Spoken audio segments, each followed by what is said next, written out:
தங்கலான் வந்து இதுல ட்ரைலர்ல இதுல காட்டப்படாத ஒரு வேற ஒரு உலகம் இருக்கு. இதுதான் உலகம். ஆனா காட்டப்படாத நிறைய லேயர்ஸ் இருக்கு. அது நீங்க பார்க்கும்போது உங்களுக்கு எல்லாருக்கும் பயங்கர சர்ப்ரைஸ் இருக்கும். ரூம்ல விட ஒரு ஸ்கிரிப்ட் பண்ணுவோம்ல, அது ஃபுல் நைட் அந்த ஸ்கிரிப்ட் படிச்சு முடிச்சுட்டு காலையில எழுந்து பண்ணுவோம். அந்த படம் பண்ணுவேன். என்னோட இத்தனை வருஷம் ஒரு கனவு இருக்கும், ஒரு வரலாற்று படம் பண்ணணும்னு. அது என்னோட கனவும் சேர்ந்துதான் தங்கலாம். எல்லாரும் மருதநாயகத்துக்கு ஈக்குவலா எக்ஸ்பெக்ட் பண்றாங்க. ஏன்னா வந்து மருதநாயகம் ஒரு பீரியடிக்கலா சில விஷயங்கள் பேசியிருக்கோம். அதேதான் தங்கலான்ல எதிர்பார்க்கிறாங்க. அந்த மாதிரி விஷயங்கள் ஏதாவது இருக்குமா உள்ள? இருக்கு. அதான் மருதநாயகம் இதுவும் நம்ம கம்பேர் பண்ண முடியாது. ஆனா ஒரு பிலிம் மேக்கிங்கா இவர் டைரக்டர் அவர் ரஞ்சித்தோட பிலிம் மேக்கிங் எல்லா படங்களும் அடுத்தடுத்து போயிட்டே இருப்பாரு. இதுல அவருக்கே ஒரு உச்சம் இருக்கும்ல, அவரோட உச்சம் தான் தங்கலான்னு நினைக்கிறேன். தங்கலானை விட டிக்கெட் வந்து ரொம்ப கஷ்டமா இருந்தது. அந்த மூன் லேண்ட் ஆகிறதா இருந்தாலும் சரி, Indian space ship, Chinese space ship, அது எல்லாமே நம்ம ஒரு பார்க்காத ஒரு உலகம். அதை கொண்டு போய் நம்ம அதை கிரியேட் பண்ணி அது மக்களை நம்பகத்தன்மையோடு கொண்டு போய் பண்றதுதான் பெரிய சவால். ஒரு கத்தியா இருந்தாலும் சரி, அவர் இடுப்புல ஒரு சாட்டை ஒன்று வச்சிருப்பாங்க. அந்த சாட்டை முழுக்க முழுக்க அந்த நூற்றாண்டுல பண்ணப்பட்ட ஒரு சாட்டை. அது என்ன கயிறு யூஸ் பண்ணாங்களோ அதே கயிறு தான் யூஸ் பண்ணணும். இப்ப தங்கலாம் அடுத்து வந்து வேற வேற அடுத்தடுத்த கட்டங்கள் ப்ராஜெக்ட் என்னென்ன சார்? அதான் இப்ப அடுத்து வந்து STR-48 அது அதுக்கான ஒர்க் போயிட்டு இருக்கு.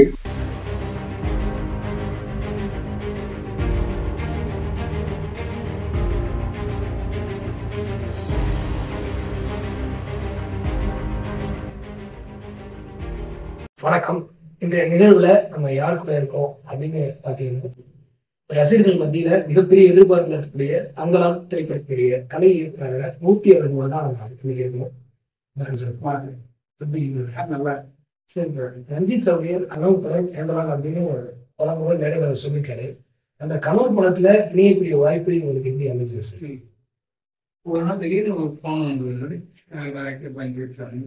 எனக்கும் அவருக்கும் ஒரு பெரிய ஒரு நீண்ட ஒரு நட்பு இருந்தது.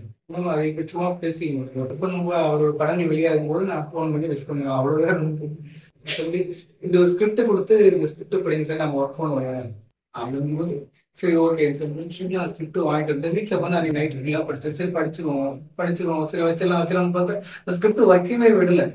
அதை தூங்கவே விடாம ஒரு ஸ்கிரிப்ட் பண்ணுவோம்ல, அன்னைக்கு ஃபுல் நைட் அந்த ஸ்கிரிப்ட் படிச்சு முடிச்சுட்டு காலையில எழுந்து நம்ம பண்ணுவோம், இந்த படம் பண்ணுவோம் அப்படின்னு சொல்லிட்டு என்னோட இத்தனை வருஷம் ஒரு கனவு இருக்குல்ல, ஒரு வரலாற்று படங்கள் பண்ணணும்ன்றது. அது என்னோட கனவும் சேர்ந்துதான் தங்கலாம். இப்ப அவரோட கனவு பெரிய ஒரு உழைப்பு இருக்கு அவருக்குள்ள. அந்த உழைப்ப அவரோட எழுத்து எந்த விதத்திலையும் என்னால அதை சிதைச்சிடக்கூடாது.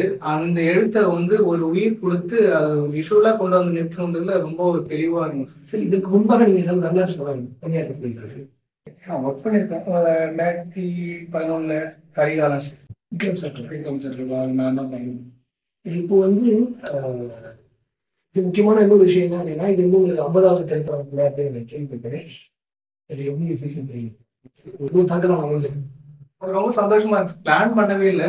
ஆனா 50வது படமா இயக்குனர் கூட ஒர்க் பண்றது எனக்கு பெரிய சந்தோஷம். தங்கலாம் மாதிரி ஒரு முக்கியமான இந்திய சினிமாவுக்கு ரொம்ப முக்கிய சினிமாவா இருக்கும். இந்திய சினிமாவை உலக சினிமா லெவலில் கொண்டு போய் நிறுத்தக்கூடிய முக்கியமான திரைப்படமும் என்னோட 50வது படம் தான் வந்து கூடுதல் சந்தோஷம்.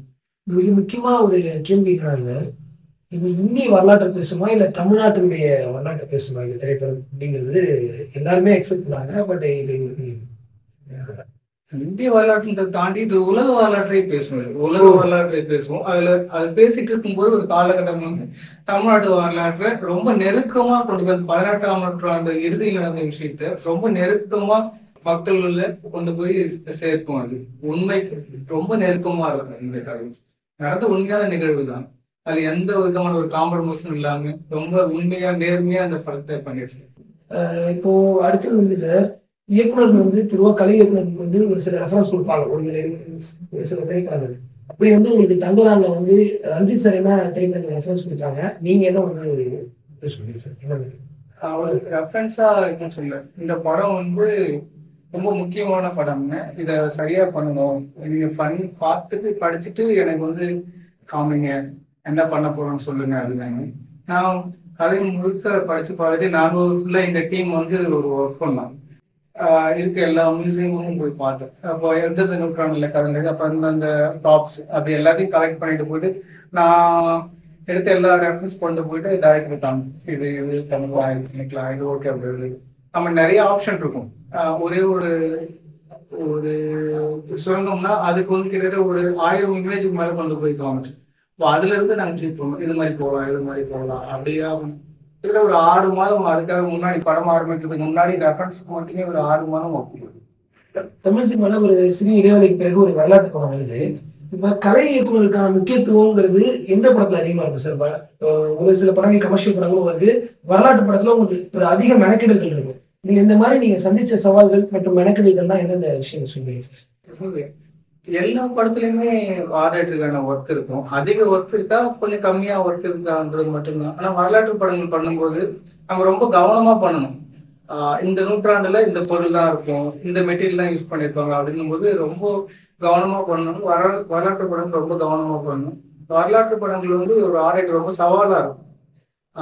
ஒரு பானையா இருந்தாலும் சரி, அதுல ஒரு பெண்ணா இருந்தாலும் சரி, ஒரு ரப்பர் ஸ்டாம்பா இருந்தாலும் சரி, என்னவா பயன்படுத்திருப்பாங்க, ஒரு கருவியா இருந்தாலும் ரொம்ப பார்த்து பார்த்து பண்ணணும். வரலாற்று படங்கள் தான் ரொம்ப முக்கியம். இந்த படத்துல நாங்க சிறப்பா என்ன பார்க்கலாம் சார்? தங்களான வந்து நீங்களுடைய விஷயம் எதிர்பார்ப்பாங்க ரசிகர்கள். ஆனா நீங்க இதுல வந்து எது எதிர்பார்க்கலாம் அப்படின்னு சொல்லி உங்களுக்கு சில விஷயம் ஸ்பெஷலா நீங்க பண்ணிருப்பீங்களா ஆசை? அந்த எது சொல்லுவீங்க? இந்த படம் முழுக்கவே ஒரு பெரிய டீம் ஒர்க்கா தான் இருக்கும். ஒரு கேமராமேன் பயங்கரமா ஒர்க் பண்ணுவாங்க, ஆர்டர் பயங்கரமா இருக்கணும், இது எடிட்டர் சைட்ல இருக்கணும், ஃபைட் மாஸ்டர் சைட்ல இருக்கணும் அப்படின்ட்டு ஒரு டீமா யாரு அவங்களோட இது எந்த இடத்துலையும் விட்டு கொடுத்தோமோ அவங்களோட 100% எஃபோர்ட் கொடுத்துருக்கோம் இந்த படத்துக்கு. அது எப்படின்னா ஒரு ஒரு ப்ராப்ஸ், ஒரு சுடக்குழு வேணும்னா அந்த சுடக்குழு வேணும். அதுல ஒரு கயிறு கட்டிருக்கோம்னா நம்ம நார்மலான கயிறு எதுவும் யூஸ் பண்ணல. அப்போ வந்து எல்லாமே கத்தாழ நார் கயிறு தான் யூஸ் பண்ணாங்க. அப்போ கத்தாழ நாரை வந்து ஃபுல்லாக கட் பண்ணிட்டு வந்து அதை பதப்படுத்தி அதில் தான் கயிறு உருவாக்கணும். இப்போ கருவிகள் வேணும், ஆயுதங்கள் வேணும்னா அப்போ கற்கால் செய்யப்பட்ட ஆயுதங்கள் தான் இருக்கும், அப்போ கல்லை யூஸ் பண்ணுவேன். அப்போ கொம்பால் செய்யப்பட்ட ஆயுதங்கள் தான் இருக்கும், அப்போ கொம்பு யூஸ் பண்ணுவோம். அப்படியா தான் எல்லாமே அந்த காலகட்டத்தில் என்ன பயன்படுத்தப்பட்டதோ அதை அப்படியே சேமா கிரியேட் பண்ணிட்டோம், ரீக்ரியேட் பண்ணிட்டோம். இது எத்தனை நாட்கள் சார் மொத்தம் அந்த படம்? அரௌண்ட் ஒரு 150 days இருக்கும். செட் ஒர்க் மட்டுமே ஒரு 170 daysக்கு மேல வந்து செட் ஒர்க் பண்ணியிருக்கோம். ரொம்ப கவனமா பண்ணிருக்கோம். எல்லாமே பெரிய பெரிய செட் ஒர்க்கா இருக்கும். ஒரு டைம் டிராவல் மிஷின்ல ஏறி நீங்க ஒரு அந்த காலகட்டத்துக்கு போனா எப்படி நீங்க ஃபீல் பண்ணுவீங்களோ அந்த ஃபீல் இருக்கும். நீங்க ஸ்கிரீன் தியேட்டருக்குள்ள இருக்கும்போது நீங்க இப்ப நிகழ்காலத்துல இருக்க மாதிரி உங்களுக்கு அந்த ஃபீலே கொண்டு வரணும். அந்த காலகட்டத்துக்குள்ள நம்ம ஆடியன்ஸ் கொண்டு போனதுல ரொம்ப கவனமா பண்ணிருக்கோம். இப்போ ரஞ்சித் சாரை பொறுத்தவரைங்க அவங்க திரைப்படங்கள்ல கலை இயக்குனருக்கான ஒரு தனி வந்து ஒரு அங்கீகாரம் இருக்கும். அதாவது அவருடைய ஆரம்ப படங்களான மெட்ராஸா இருக்கட்டும், அதுக்கப்புறம் அதுக்கு இருக்கட்டும், அதுக்கப்புறம் வந்து சர்பேட்டா இருக்கட்டும், செமி பீரியடுக்கா இருந்தது. பட் இது முழு வரலாற்று திரைப்படமா இருக்கும்போது அவர் உங்களுக்கு சில விஷயங்கள் சொல்லியிருப்பாரு, இந்த விஷயம் இந்த மாதிரி நான் எதை எக்ஸ்பெக்ட் பண்றேன்னு. அப்படி வந்து அவர் உங்களை ஏதாவது இந்த விஷயங்கள் பார்த்துட்டு ரொம்ப ஆச்சரியப்பட்டு உங்களுக்கு ஏதாவது பாராட்டினாங்க சார்? இல்ல பாராட்டுகள் வந்து ஒரு கலைஞருக்கு என்ன தேவைன்னா ஒரு இயக்குநருக்கு வந்து ஒரு பாராட்டு, கூட ஒர்க் பண்ற சக கலைஞருக்கு வந்து ஒரு பாராட்டு தான். அவங்க அடுத்து வந்து இன்னும் இன்னும் இன்னும் சொல்லிட்டு மேல மேல ஒர்க் பண்ணவே வச்சுட்டு இருக்கோம். அது மாதிரி ஒரு இயக்குநருக்கு வந்து எப்பயுமே ஒரு பாராட்டு இருக்காங்க. ஒரு சின்னதா ஒரு கத்தி கொண்டு ரெடி பண்ணிட்டு போயிட்டு பிரதர் இதுதான் கத்தி பாத்துங்க, இதான் அவங்க போறாங்க ஆரத்தி அப்படின்னா அதுல ஒரு நம்ம டீட்டெயில் பண்ணிருப்போம்ல, அது வரைக்கும் அவர் பார்ப்பாரு. நம்ம இதெல்லாம் யாரும் கவனிக்க போறாங்க பார்த்து அவங்களுக்கு. ஆனா நாங்க என்ன பண்ணுவோம், இது எல்லாரும் கவனிக்கப்படணும் போனோம்ல, கரெக்டா அவர் கவனிச்சு சொல்லுவார். அதுல இருக்க அந்த நாடு என்ன நாடு யூஸ் பண்ணி அப்படின்னு அவரு அவ்வளவு டீட்டெயிலான ஒரு டைரக்டர். ரொம்ப அவரும் காலேஜ் ஆஃப் ஃபைனான்ஸ், நானும் காலேஜ் ஆஃப் ஃபைனான்ஸ் எங்களுக்கு ஒரு பெரிய புரிதல் இருந்தது. அதை தாண்டி இந்த படம் வந்து எல்லாருக்கும் ரொம்ப முக்கியமான படம். அவருக்கு ரொம்ப முக்கியமான படம், எனக்கு முக்கியமான படம், ஒளிப்பதிவாளருக்கு முக்கியமான படம். இது இந்திய சினிமாவுக்கே ரொம்ப முக்கியமான திரைப்படமா இருக்கு. இது என்ன மாதிரி விஷயத்த பறைசாற்று சார் இந்த படம்? மைண்ட் ஆஃப்ல ஒரு விஷயத்த அவர் சொல்லுவாரு, கன்க்ளூஷனா ஒரு மேட்டர் வந்து சார் சொல்லுவாரு, எப்போதுமே தனித்துவமா இருக்கும். இது எந்த மாதிரி விஷயம் அந்த நாட்டு அப்படியே ஒரு உண்மை நிகழ்வு தான். அந்த உண்மை நிகழ்வுக்கு நெருக்கமா போயிட்டு நம்ம ஒரு படம் முடிச்சிருக்கோம். இதுல அது வரலாற்று திருச்சி சொல்றதோ அது மாதிரி எந்த விஷயமும் இருக்காது. அந்த அந்த காலகட்டத்துல எந்த மக்கள் போயிட்டு அந்த வேலையை ஆரம்பிச்சு அதே மக்கள் தான் நம்ம காமிச்சிருப்போம். அது மாதிரி இதுல இருக்க ரொம்ப வசனங்கள்லாம் ரொம்ப முக்கியத்துவமா இருக்கும். ரொம்ப ரொம்ப பார்த்து பார்த்து பார்த்து ரொம்ப பண்ணிருக்காங்க இந்த பத்தி. சார் இப்போ வந்து நீங்க இதற்கு முன்பாக ஒர்க் பண்ண வந்து டிக் டிக் டிக் பண்ணியிருந்தீங்க. அது வந்து அவுட் ஆஃப் வேர்ல்டா இருக்கும். இது மாதிரி வேற வேற ஒரு வேர்ல்டு கிரியேட் பண்ணியிருப்பீங்க. பட் இது வந்து பீரியாடிக்கலாவே பின்னாடி போகக்கூடிய படங்கள். இதுக்கும் அதுக்கும் உண்டான வேறுபாடுகள் என்ன? என்னென்ன சவால்களை சந்திச்சீங்க? அதாவது இது கொஞ்சம் டஃபா இருந்ததா? இல்ல அது ரொம்ப சேலஞ்சிங்கா இருந்ததா சார்? அது அப்படியே சொல்ல முடியாது. 2 படத்துக்குமான ஒர்க்கும் ஒரே மாதிரி தான் இருக்கும். ஆனா, நம்ம ரெஃபரன்ஸ் தேடுறதோ, நம்ம உழைப்பு மட்டுமே வித்தியாசமா இருக்கும் வச்சு 2மே ஒரே மாரி சவால் தான் இருக்கும். அது டிக் டிக் பொறுத்தவரைக்கும் என்னன்னா, முழுக்க முழுக்க ஃபேண்டஸியா இருக்கும். கதைகள மறுபடி அ அதனோட மெட்டீரியல்லேருந்து, அதனோட ஸ்விட்ச் போர்ட்லேருந்து நம்ம எல்லாமே பார்க்காத விஷயமாவே இருக்கும். நம்ம ஒரு ஸ்பேஸ்ஷிப் நம்ம பார்த்துருக்கவே மாட்டோம். இப்போ அது கிரியேட் பண்ணும்போது அது இன்னும் கஷ்டமா இருந்தது. தங்கலான விட டிக் டிக் வந்து ரொம்ப கஷ்டமா இருந்தது. அந்த மூன் லேண்ட் ஆகுறதா இருந்தாலும் சரி, Indian space ship, Chinese space ship, அது எல்லாமே நம்ம ஒரு பார்க்காத ஒரு உலகம். அத கொண்டு போய் நம்ம அத கிரியேட் பண்ணி, அது மக்கள நம்பகத்தன்மையோட கொண்டு போய் பண்றது தான் பெரிய சவால். தங்கரான்ல பர்ட்டிகுலர் எந்த காலகட்டத்துல நடக்குது சார் அது? ஒரு ஒரு காலகட்டம் இருக்கும்ல? சார் இல்ல அதான் ஒரு 4, 5 காலகட்டங்கள்ல கதை நடக்கும். அதிகபட்சமா நடக்கிறது வந்து 18ஆம் நூற்றாண்டு இறுதியில, 19ஆம் நூற்றாண்டு தொடக்கத்துல கதை நடக்கிற மாரி. ஓ! அந்த காலகட்டங்கள்ல வந்து சார், செட்டுக்குள்ள வந்து படப்பிடிப்பு நடந்து, அப்புறம் வெளி படப்பிடிப்புலாம் நடத்துறாங்க. வெளி இடத்துல அவுட்டோர்லாம் போயி. அதுக்கப்புறம் வந்து இப்ப செட்டுக்குள்ள எடுத்தாலும் நெறைய சிஜிஸ் அதெல்லாம் கிராபிக்ஸ்லாம் இன்வால்வ் ஆகுது. அது வந்து கலை இயக்குனர்களுக்கு எந்த அளவு சவாலா இருக்கும் சார்? இப்போ ஒரு செட் நீங்க அமைக்கிறீங்கன்னா, நீங்க ஒரு பர்ட்டிகுலரா ஒரு விஷயங்கள் நீங்க வந்து உங்களோட ஸ்பெசிஃபிகேஷன்ல பண்ணியிருப்பீங்க. இப்போ வந்து சிஜிஸும் அதில இன்வால்வ் ஆகுது. ஸோ அது சியோட தாக்கம் இப்போ அதிகமா இருக்கு இப்போதைக்கு. ஸோ அது எந்த அளவு சேலஞ்சிங்கா இருக்கு சார்? அது பண்றது அந்த மாரி இல்ல விஷயம். அதான் கால மாற்றம் தகுந்த போதுல எல்லாமே அது தேவைப்படும் தான். அது இப்போ டெக்னாலஜி வளர வளர நாமளும் சேர்ந்து அது வளர்ந்துக்கணும். நாமளும் விஎஃப்எக்ஸ் கத்துக்கணும். ஒரு ஃப்ரேம் பண்ணும்போது இப்போ ஒரு பட்ஜெட் இருக்கும் இல்ல. நாங்க இப்போ தங்கலானுக்கு வந்து ஒரு 100 குடிசைகள் போட்டிருக்கோம் அப்படின்னா, நம்ம அது ஒயிட் ஷாட்ல வந்து அது இன்னும் 200 குடிசையாவோ, 150 குடிசையாவோ காட்டுறது ஒரு விஎஃப்எக்ஸ் தேவைப்படுது. அது கால சூழ்நிலைக்கு தகுந்த மாதிரி ஒரு பட்ஜெட்டாகவும் தீர்மானிக்குது, ஒரு குவாலிட்டியாகவும் தேவைப்படுது. இப்போ பின்னாடி இருக்க மரங்கள் தேவைப்படலாம். அந்த மரங்களை எரேஸ் பண்றதுலேருந்து அது ரொம்ப வரவேற்கத்தக்க விஷயம் தான் விஎஃப்எக்ஸ். இப்ப விக்ரம் சாருமே ரொம்ப நுணுக்கமா பார்க்கக்கூடிய ஆர்டிஸ்ட். அவர் எல்லாமே பார்ப்பாரு. பெர்ஃபெக்ட்டா இருப்பாரு. அவர் என்ன சொன்னாரு சார்? இப்ப செட்டு எல்லாம் பார்த்துட்டு உங்கள்ட்ட ஸ்பெசிஃபிகேஷன்லாம் சொல்லியிருப்பாங்கல்ல. சொன்னாங்களா சார்? அது ரொம்ப ஒரு ப்ராப்ஸுமே பார்த்துட்டு இதில் நடித்த எல்லாருமே ரொம்ப சந்தோஷமாக ஃபீல் பண்ணாங்க. ரொம்ப பாராட்டுவாங்க. ஒரு ப்ராப்ஸ்க்குமே அவர் கையில் இருக்க ஒரு கத்தியாக இருந்தாலும் சரி, அவர் இடுப்பில் ஒரு சாட்டை ஒன்று வச்சுருப்பாங்க. அந்த சாட்டை முழுக்க முழுக்க அந்த நூற்றாண்டில் பண்ணப்பட்ட ஒரு சாட்டை. அது என்ன கயிறு யூஸ் பண்ணாங்களோ அதே கயிறு தான் யூஸ் பண்ணோம். அது எங்கள் ட்ரைலரில் இருக்கும். அந்த ஒரு ஷாட் ஒரு லென்த்து இருக்கும். கிட்டத்தட்ட ஒரு 18 அடி இருக்கும். அதை சுற்றி வச்சுருப்பாருங்க. அதே கயிறு அதே ஃப்ளெக்சிபிளில் இருக்கும். அப்படியே பண்ணப்பட்டது தான். எல்லா ப்ராப்ஸுமே ரொம்ப பார்த்து பண்ணியிருக்கோம். அவரு எல்லாத்தையும் பார்க்கும்போது ரொம்ப ஆச்சரியப்பட்டு பாராட்டுவார். இப்ப தங்கலான்னா நாங்க வேற என்ன ஸ்பெஷலா எதிர்பார்க்கலாம்? ஏதாவது எங்களுக்கு தங்கலான் வந்து இதுல ட்ரைலர்ல, டீசர்ல காட்டப்படாத வேற ஒரு உலகம் இருக்கு. இதான் உலகம். ஆனா காட்டப்படாத நிறைய லேயர்ஸ் இருக்கு. அது நீங்க பார்க்கும்போது உங்களுக்கு எல்லாருக்கும் பயங்கர சர்ப்ரைஸ் இருக்கும் அந்த படத்துல. அதை தாண்டி இந்த படம் வந்து ஒரு இந்திய சினிமா லெவல்ல நம்ம இந்திய சினிமாவை கொண்டாட வைக்கும். நம்ம இந்திய சினிமா அடுத்த கட்டத்துக்கு நகர்த்தும்னு சொல்லுவோம்ல, அது மாதிரி நகர்த்தி அடுத்த கட்டத்துக்கான சினிமாவா இருக்கும். இப்ப நாங்க எக்ஸ்பெக்ட் பண்ணது என்னன்னா சார், தங்கலான்ல வந்து சொல்லப்போனா வந்து எல்லாரும் மருதநாயகத்துக்கு ஈக்குவலா அதை எக்ஸ்பெக்ட் பண்றாங்க. ஏன்னா வந்து மருதநாயகம் ஒரு பீரியடிக்கலா ஒரு சில விஷயங்கள் பேசியிருக்கோம். அதே தான் தங்கலான்ல எதிர்பார்க்கிறாங்க. அந்த மாதிரி விஷயங்கள் ஏதாவது இருக்குமா உள்ள? இல்ல இருக்கு. அதான் மருதநாயகமும் இதுவும் நம்ம கம்பேர் பண்ண முடியாது. ஆனா ஒரு ஃபிலிம் மேக்கிங்கா இவர் டைரக்டர் அவர் ரஞ்சித்தோட ஃபிலிம் மேக்கிங் எல்லா படங்களும் அடுத்தடுத்து போயிட்டே இருப்பாரு. இதுல அவருக்கே ஒரு உச்சம் இருக்கும்ல, அவரோட உச்சம் தான் தங்கலான்னு நினைக்கிறேன். ஃபிலிம் மேக்கிங்கா ஒரு டைரக்டரா அவரோட உச்சம் இந்த படமா இருக்கும். இல்ல எத்தனை உங்களுடைய உதவி கலை இயக்குனர்கள் பணியாற்றினாங்க? அவங்கெல்லாம் பத்தி நீங்க சொல்லலாம் சார். உதவி கலை இயக்குனராக என்னோட உதவி கலை இயக்குனர் சுகன் மாயா இருந்தாங்க, ராஜின்னு இருந்தாங்க, சசி இருந்தாங்க, தீபா இருந்தாங்க, அப்புறம் பிரபா அப்படின்னாங்க, திராவிட், சிவா, அலெக்ஸ், அர்ஜுன், சங்கர், நிறைய பேர் இவங்கெல்லாம் ஆர்டிஸ்டாக இருந்தாங்க. இதை தாண்டி நம்மளோட வெளியிலேருந்து நிறைய பேர் நம்மளோட உதவிலாம் தேவைப்பட்டுச்சு. நம்ம கேஜிஎஃப் போனப்போ ஃபுல்லாமே அங்கே கௌதம்னு ஒரு தம்பி தான் ஃபுல்லாக பெரிய ஒரு ஹெல்ப் பண்ணான். அப்புறம் சுரக்குடிகள் சம்மந்தமான ப்ராப் சம்மந்தமான பொருட்கள்லாம் தேடும்போது இளையராஜான்னு ஒரு தம்பி, அஜித்னு ஒரு தம்பி தான் ஒரு பெரிய உதவியாக இருந்தாங்க. ஒரு பெரிய டீம், ஒரு கிட்டத்தட்ட இதில் தொழிலாளர்கள் மட்டுமே ஒரு 3000 1000க்கும் மேற்பட்ட தொழிலாளர்கள் இந்த படத்துல ஒர்க் பண்ணியிருக்காங்க.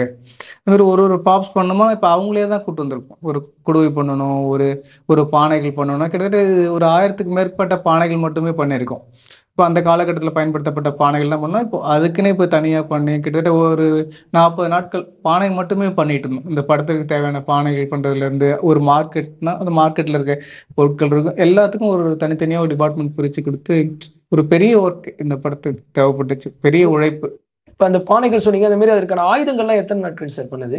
இதற்கான ஸ்பெசிஃபிக்காக வந்து சில ஆயுதங்கள் வருது ட்ரெய்லர்லேயே பார்க்கும்பொழுது அது ரொம்ப வியப்பா இருக்கு சில விஷயங்கள். ஏன்னா இப்போ உள்ள வெப்பன்ஸ் கிரியேட் பண்றது உங்களுக்கு ஒரு சேலஞ்சிங். இப்போ இருக்கு ரெஃபரன்ஸ் இருக்கு பண்ணிடுவீங்க. அப்பெல்லாம் எப்படி சார் அதுக்கான இது எடுத்தீங்க, அதற்கான குறியீடு? எல்லாமே கிடைக்கிற பொருட்கள் இருக்கும்ல, மான் கொம்பா இருக்கும், எருமை மாட்டோட கொம்பா இருக்கும், கற்கள் இருக்கும், அந்த ரொம்ப கூர்மையான பொருட்களாக இருக்கும். அதை வச்சு தான் பண்ணோம். இது எல்லாம் இந்த ப்ராப்ஸுக்குன்னு தனியாக ஒரு டீமே நாங்கள் செட் பண்ணியிருந்தோம்.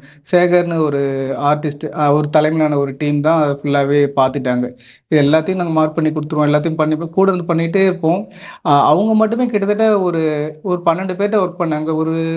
எனக்கு தெரியும் ஒரு 120 நாள் ஒர்க் பண்ணியிருப்பாங்கன்னு நினைக்கிறேன். அதுக்கான ஒர்க் மட்டுமே போயிருக்கும். அந்த ஆயுதங்கள் மட்டுமே ஒரு 120 நாள்கிட்ட பண்ணியிருப்பாங்க. ஒரு பெரிய மோல்டர் டீமு, வெல்டர்னு தம்பி வினோத் அவர் தலைமையில் ஒரு பெரிய ஒர்க்கு, மோல்டர் மணிகண்டன் அவர் தலைமையில் ஒர்க்கு, கார்பெண்டர் சீதா நாகுன் அவங்க தலைமையில் ஒர்க்கு, பெயிண்டிங் வந்து ஃபுல்லாகவே நிக்சன் சொல்லிட்டு அவர் தலைமையில் ஒர்க்கு. அவங்கவுங்க ஒர்க்கு தனித்தனியாக பிரித்து கொடுத்துருப்போம். இது ஒரு பெரிய ஒரு டீம் ஒர்க்கு தான். அவங்களோட உழைப்பு தான் நான் நீ பேசிகிட்டு இருக்கேன்னா அவங்களோட உழைப்பு தான். சார் இதுல வந்து அந்த பாம்பு காமிச்சிருக்காங்க சார் ஷார்ட்ல வந்து கடைசியா அந்த பாம்பை வர இது பண்ற மாதிரி அது மிகப்பெரிய லெவல்ல பேசப்பட்டது. ஸோ அது எப்படி சார் அந்த பாம்பு? அந்த பாம்பு வந்து ஒரு 9 ஃபீட் அந்த இது அது ஃபுல்லாகவே ஒரு மாடல் பண்ணி சிலிக்கானில் ஒரு பீஸ் எடுத்து அது அப்படி பயன்படுத்தப்பட்டது தான் அந்த பாம்பு. அது மேலே இருக்க அனிமேஷன் அது எல்லாமே விஎஃப்எக்ஸ் டீம் செந்தில்னு சொல்லிட்டு எங்கள் சீனியர் அண்ணன்லாம் பண்ணாங்க. விஎஃப்எக்ஸ் இந்த படத்துக்கு பண்ணியிருக்காங்க. ரொம்ப சரியாக பண்ணியிருக்காங்க. இந்த படத்துக்கு விஎஃப்எக்ஸ்ன்னு தெரியாத மாதிரியே இருக்கும் படம் முழுக்க. ரொம்ப சரியான பெரிய உழைப்பு அவங்களோட உழைப்பு. கட்டாயம் சார். ஏன்னா இவ்வளோ பேர் நீங்க சொல்றீங்க. ஏன்னா வந்து 3000 மேற்பட்ட பணியாற்றிருக்காங்க. அது இல்லாம வந்து 40 நாட்கள் ஆச்சுங்கிறது ரொம்ப சவாலான விஷயம் சார் இதெல்லாம். சார் இப்போ கலை இயக்குனர்களுக்கான சில படங்கள் வந்து சொல்வீங்களே, இந்த படம் ஆர்ட் ஒர்க்குக்காக பார்க்கணும் அப்படின்னு ஒரு சில படங்கள் வந்து இப்போ பார்க்கணும்னா நீங்க என்னென்ன படங்கள் சொல்லுவீங்க சார்? அதான் இப்போ ஒரு உலக சினிமா லெவலில் நம்ம ஒன்று பேசும்போது எனக்கு நிறைய படங்கள் எனக்கு பிரிட்ஜ் ஆன் த ரிவர், கோய் அதெல்லாம் எனக்கு ரொம்ப பிடிக்கும். அபகரிப்டோ பிடிக்கும், ரெனோன் பிடிக்கும், லார்ட் ஆஃப் த ரிங்ஸ் அந்த சீரீஸ் எல்லாமே பிடிக்கும். எல்லா படங்களுமே நமக்கு ஒரு கதைக்கு நாம் என்ன படம் பண்ண போகிறோமோ அதை சார்ந்து இருக்க படங்களை வந்து பார்க்கறது வந்து தப்பே இல்லை நினைப்பேன். ரெஃபரன்ஸ் பார்த்துக்கிட்டே இருக்கிறது ரொம்ப நல்ல விஷயம். நான் என்ன பொறுத்த இவங்களாம் எனக்கு ரொம்ப பிடிக்கும். ஹிந்தியில் 2-3 ஆர்டிஸ்ட் இருக்காங்க. அமித் ராய், அவங்க சுபக்த்ரா அவங்க இருக்காங்க. சுமித் பாசுன்னு ஒரு பெரிய தாதா, அவங்களோட ஒர்க்லாம் ரொம்ப பிரமிக்கிற மாதிரி இருக்கும். நம்ம அவங்கள அச்சீவ் பண்ணுறது தான் நம்மளோட பெரிய கனவு. உங்களுக்கு மனம் கவர்ந்த கலை இயக்குனர்னா நீங்க யாரை சொல்லுங்க சார்? இல்லை நிறைய பேர் இருக்காங்க. என்னோட குருநாதர் மோகனமேனன் சார், அப்புறமா இப்போ நான் ஃபாலோ பண்ணிட்டு இருக்கேன் முத்துராஜ் அண்ணன், கதிர் அண்ணன், அப்புறம் என் கூட இருக்க சகோதரர்கள்லாம் செந்தில் ராகவன், ராகுல், பாலா அப்படின்னு நிறைய பேர் இருக்காங்க. நம்ம ஒவ்வொருத்தருலேருந்தும் ஒரு விஷயத்தை கற்றுக்க முடியும். அதான் எனக்கு பிடிச்சவங்க நிறைய பேர் இருக்காங்க இண்டஸ்ட்ரியில். இப்போ வந்து சமீபத்தில் நீங்கள் திரைப்படங்கள்லாம் பார்ப்பீங்க. அப்படி உங்களை வந்து ஆர்ட்ல வந்து ரொம்ப கவர்ந்த படம் எது சொல்லுவீங்க? சமீபத்தில் என்ன பார்த்து ரொம்ப பிரமிச்ச படம் ஹீரா மண்டின்னு சொல்லிட்டு அந்த ஒரு வெப் சீரிஸ் சஞ்சில் பச்சன் சார் நெட்ஃப்ளிக்ஸ் வச்சு ரொம்ப அழகாக பண்ணியிருப்பாங்க அந்த ஒர்க்கு. அது மாதிரி அந்த ஒரு நெருக்கமாக பண்ணும், ரியலிஸ்டிக்கு நெருக்கமாக பண்ணும் படம் பண்ணும். இப்போ தங்கலான் அடுத்தது வந்து வேற அடுத்தடுத்த கட்டங்கள் ப்ராஜெக்ட் என்னென்ன சார் இருக்கு? அதான் இப்போ அடுத்து வந்து STR 48 அதுக்கான ஒர்க் போயிட்டு இருக்கு. அப்புறம் ப்ளூ ஸ்டார் டைரக்டரோட அடுத்த படத்திற்கான வேலை போயிட்டு இருக்கு. இப்போ ரஞ்சித் சார் கூட திரும்பி கொலாபரேஷன் எல்லாமே சார்? இல்லை அதான் இப்போதைக்கு தங்கலான் முடிக்கணுன்றதுல தான் 2 பேரும் கவனமாக இருக்கும். இப்போ அவர் அதுக்கான ஒர்க்கில் இருக்காங்க. அடுத்த படத்துக்கான வேலைகள் போயிட்டு இருக்கு அவரோடது. ஆனால் இன்னும் கொஞ்சம் நாட்கள் ஆகும் அது சொல்றதுக்கு. அதுக்கான அறிவிப்புகள் வரும். இப்போ அடுத்தது எந்த இயக்குனர் கூட நீங்கள் பணியாற்றணும் உங்களுக்கு ஒரு ஆசை இருக்கு? எல்லா இயக்குனர் கூடயும் பணியாற்றணும் உங்களுக்கு ஒரு ஆசை இருக்கும். ஸ்பெசிஃபிக்காக நீங்கள் வந்து இந்த இயக்குனர் கூட நான் பணியாற்றணும்னு ரொம்ப ஆசைப்படுறேன்னா? அப்படிலாம் எதுவுமே இல்லை. ஒரு ஆர்டருக்கு முக்கியத்துவம் உள்ள படங்கள் பண்ற இயக்குனர்கள் எனக்கு ரொம்ப பிடிக்கும். ஏன்னா ஒரு ஒரு ஒர்க் இல்லாம போயிட்டு பண்றது எனக்கு எந்த உடன்பாடும் இருக்காது. அவங்களுக்கு வந்து இப்ப நாம போகணும்னா அதுக்கான ஒர்க் இருக்கணும், அப்படியா இருக்கும். நிறைய இயக்குனர்கள் எனக்கு ரொம்ப பிடிச்ச இயக்குனர்கள் நிறைய பேர் இருக்காங்க. நான் என்னோட ஒரு முக்கியமான வளர்ச்சிக்கு நிறைய இயக்குனர்கள், நம்ம சக்தி சவுந்தரராஜன் சார், மீரா கதிரவன், இவங்களாம் என்னோட வளர்ச்சிக்கு முக்கியமான காரணங்கள். அவங்க கூட தொடர்ந்து பயணிக்கிறது, இப்போ ரஞ்சித் மாதிரி இயக்குனர்கள் கூட தொடர்ந்து பயணிக்கிறது பெரிய சந்தோஷத்தை தரும். அதை தாண்டி அனைத்து இயக்குனர் கூட வேலை பார்க்கணுன்றது தான் என்னோட பெருங்காண்டு. மிகப்பெரிய நிறைய விஷயங்களை வந்து எங்க கூட ஷேர் பண்ணிட்டீங்க. ஏன்னா இவ்வளோ பிஸி ஷெடியூல்னா இப்போ நெக்ஸ்ட் வீக் படம் ரிலீஸ் ஆக போகுது. நாங்களும் தங்கலாம் ரொம்ப ஈகர்லி வெயிட் பண்ணுறோம் சார். ஏன்னா ரொம்ப எக்ஸ்பெக்டேஷனோட இருக்கும். அது அந்த அளவு எங்களோட ஒரு எதிர்பார்ப்பை பூர்த்தி செய்யும் நாங்களும் நம்புறோம் சார். நன்றி. நன்றி நன்றி.